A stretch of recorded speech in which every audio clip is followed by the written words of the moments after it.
Welcome to a Friday morning in the life of an under-caffeinated business owner. Today we're going to talk about top 3 elements, priorities when we design a kitchen. Do we go to the cliche, come on inside?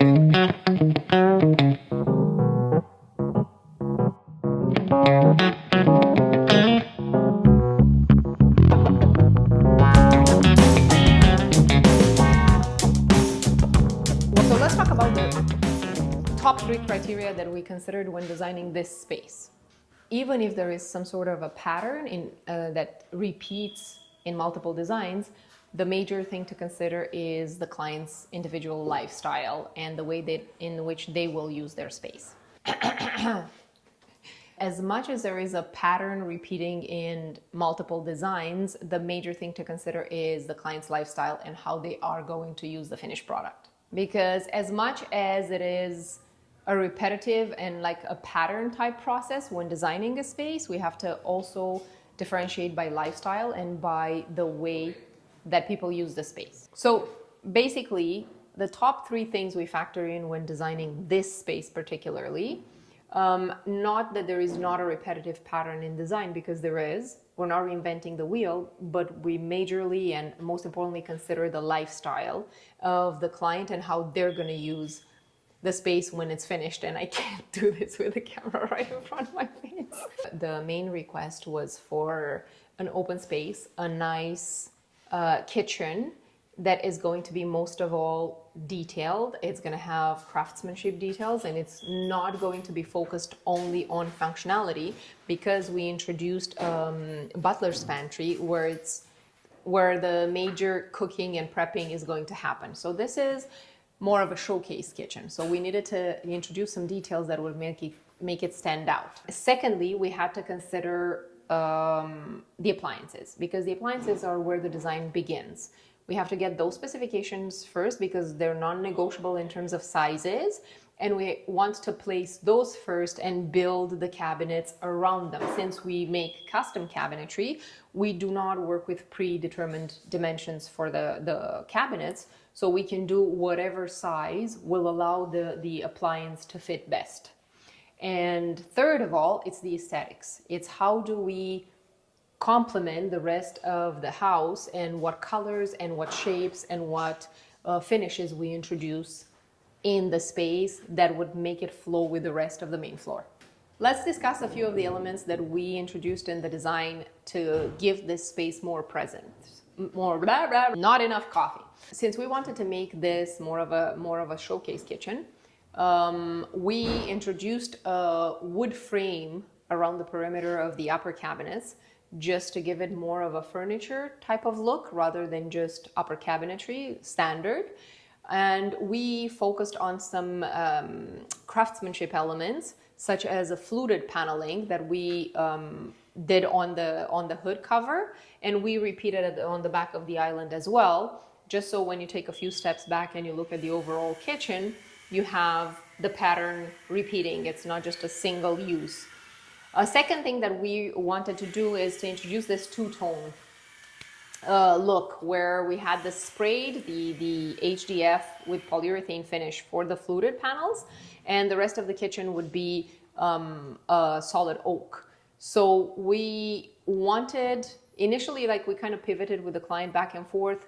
Initially, the upper cabinets were proposed as white too, but as the design evolved, we decided to have everything else wood and just the 2 elements in the sprayed. In the same tone, the wood is just running in the background. I can see him. Where was I? The wood cabinetry, one of the 2 most important elements is grain matching. Because if the grain matching isn't respected, then it's not going to look as cohesive, clean, sleek. F*** you! Basically, for the wood cabinetry, there are 2 major details that make it look the way it should: elevated, clean, high-end. The most important is grain matching. When we plan the doors, we make sure that the grain continues vertically with in the case of the upper cabinets, with the doors, in the case of the lower cabinets, on the drawers. Once the grain matching is complete, it's the tone and the quality of the stain and the consistency of the stain, which is very hard to obtain because solid wood has its own way of basically taking color. And it's way more labor intensive than just the regular spraying because you're going to have to correct certain panels, you're going to have to do some shading. There is a lot more work involved. But these two details is what give the final look the level of, I can't think of the word. So basically, after the fluted panels and the wood panels with grain matching and just the right tone, the next most important detail is lighting. In this kitchen, we decided to apply to under cabinetry as a task lighting. It should be a non-negotiable in every single space. And on top of everything, the second most important lighting is toe kick lighting. Like that gives it just a nicer ambient lighting, and it elevates the overall look of the space.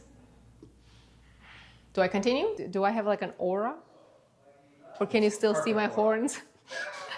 We have a very nice stone chosen. And because of that, and because of the unique pattern on it, and because of the sleek vibe that we were going for, we didn't want the electrical outlets to be placed on the stone anywhere. So the island is going to have a waterfall countertop, which means that it's going to go to the sides as well.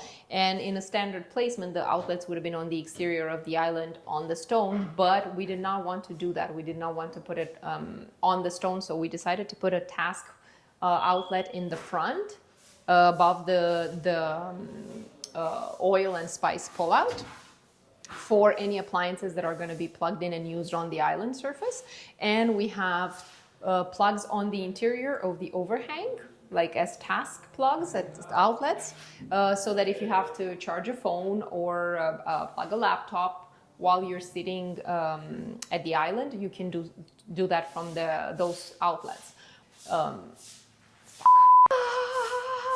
So the same concept applied to the backsplash. We didn't want anything to be placed on the surface, on the stone. So we integrated the outlets in the upper cabinetry at the bottom.